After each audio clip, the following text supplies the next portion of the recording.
Uncle जी आप बताइए आपको क्या क्या दिक्कतें हो रही हैं यहाँ पे? दिक्कत तो सारी दिक्कत हो रही, खांसी यहाँ बुखार यहाँ मतलब जिदा यहाँ मर लग रहे और दिक्कत कैसे ये सारी दिक्कत हो रही।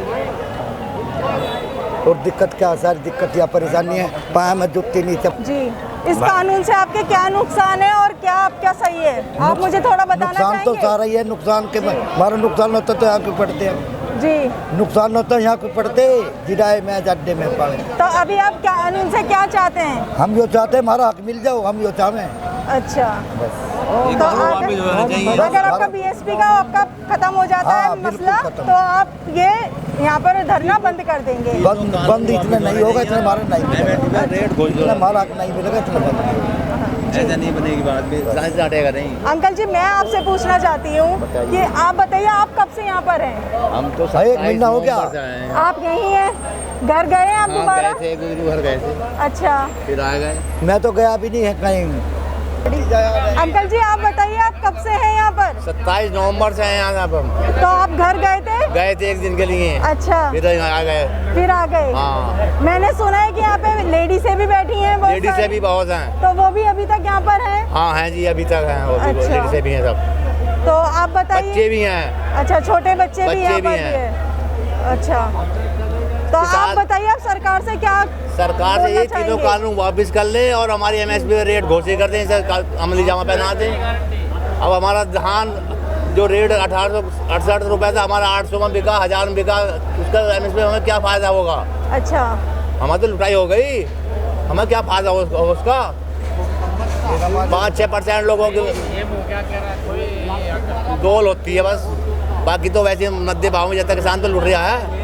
अच्छा उसे आमदनी दुगनी कहाँ हो रही है? सिर्फ दावे, झूठे दावे कर रहे हैं प्रधानमंत्री, आमदनी दुगनी हो जाएगी 22 में, कहाँ हो रही है आमदनी दुगनी? इसमें क्या कहना चाहेंगे, क्योंकि आप भी यहाँ पर हैं यूनियन में, तो क्या क्या दिक्कतों का सामना करना पड़ रहा है और क्या प्रॉब्लम हो रही है? कितने टाइम से बता रहे हैं, जैसे कि ये नवंबर से यहाँ पर हैं सब लोग, तो कब बारिश का मौसम है, ठंड का मौसम है, तो काफ़ी दिक्कतों का सामना करना पड़ जा रहा है इसमें, तो उसके लिए आप क्या बताना चाहेंगे? सरकार तक क्या न्यूज़ पहुँचाना चाहेंगे? सरकार को हम कहना चाहेंगे जी कि देश का अन्नदाता है, जी वो अपनी बात कहने के लिए घरों से दिल्ली के लिए निकला। जी सरकार ने हठधर्मिता के कारण बॉर्डरों पे रोक दिया। ये कहते हैं कि बॉर्डर किसान को हमने नहीं रोका, जी बैरिकेटिंग इन्होंने लगा रखी है, जी लाठीचार्ज इन्होंने कराए, जी। पानी इन्होंने चलाया। जी किसान आज उस स्थिति में है, जी आज हम ये महसूस कर रहे हैं कि देश के अंदर सरकार नाम की कोई चीज़ रह नहीं गई।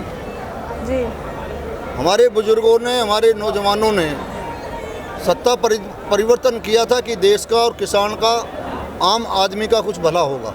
जी इन्होंने तो उल्टा लूटने का काम कर दिया। एक मोटी सी बात है, देश का प्रधानमंत्री मंचों से कहता हो कि हम देश के किसान को उसकी लागत का दाम देंगे, जी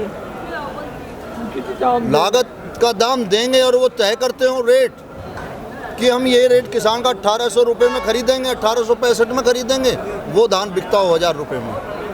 तो इससे बड़ा दुर्भाग्य देश के किसान का क्या हो सकता है? देश का प्रधानमंत्री गुमराह करता हो, जी देश की सरकार गुमराह करती हो, देश की सरकार जो है टुकड़े टुकड़े गैंग बताते हो, किसी को खालिस्तान, किसी को पाकिस्तानी, हमारी गाड़ी वहाँ खड़ी है, किसी को खालिस्तानी, किसी को पाकिस्तानी, किसी को नक्सली, ये कह के बांटना चाहते हैं। मैं कहना चाहता हूँ देश के प्रधानमंत्री को बुद्धि आनी चाहिए और वो आके देखे दिल्ली के सब बॉर्डरों पे, अपनी उनके पास सब चीज़, सब खुफिया तंत्र है, वो पता करें। आज ये आंदोलन देश का जन आंदोलन बन चुका है। अभी हम परसों गए थे यहाँ से, 28 तारीख से यहीं थे, जी गए थे पानी देने, लेकिन कुदरत रिजू हुई, भगवान ने पानी बरसा दिया, थाली हो गए, फिर धरने पे आ गए। आज किसान करोड़ मरो की स्थिति में है। किसान यहाँ से ये तीनों काले कानून वापस करवा के ही अपने घर को जाएगा, वरना 26 तारीख की परेड में देश का किसान शामिल होगा अपने ट्रैक्टरों के साथ, जी अपने बारदाने के साथ, अपने बच्चों के साथ, अपने बेटियों के साथ देश का किसान दिल्ली की परेड में शामिल हो, घर को वापस आने वाला नहीं है। मैं आप लोगों को बता देना चाहता हूँ कि 1967 में जो किसान के गेहूं का रेट था 70 रुपये कुंटल और एक मास्टर की सैलरी थी 66 रुपये कुंटल, तो अगर उसी अनुपात में किसान की भी फसलों के रेट बढ़ाए जाते, जिस तरीके से एक मास्टर की सैलरी बढ़ी, मास्टर की सैलरी बढ़ी 320 गुना और किसान की फसलों के रेट बढ़े मात्र 20 गुना। आज की तारीख में जो गेहूं का रेट है मात्र 1500 रुपये और सोने का रेट है 50,000 से भी ऊपर, 53,000 के करीब। तो किसान 30 कुंटल गेहूं बेचने के बाद भी एक तोला सोना नहीं खरीद पाने का, और एक मास्टर की सैलरी जो उस टाइम 70 रुपये थी या 66 रुपये थी, आज जो 40-45 हज़ार रुपये है, तो उसके तो एक महीने की जो सैलरी में ही एक तोला सोना आ सकता। और किसान 30 कुंटल गेहूं उपजाने के बाद एक तोला सोना नहीं खरीद पाने का।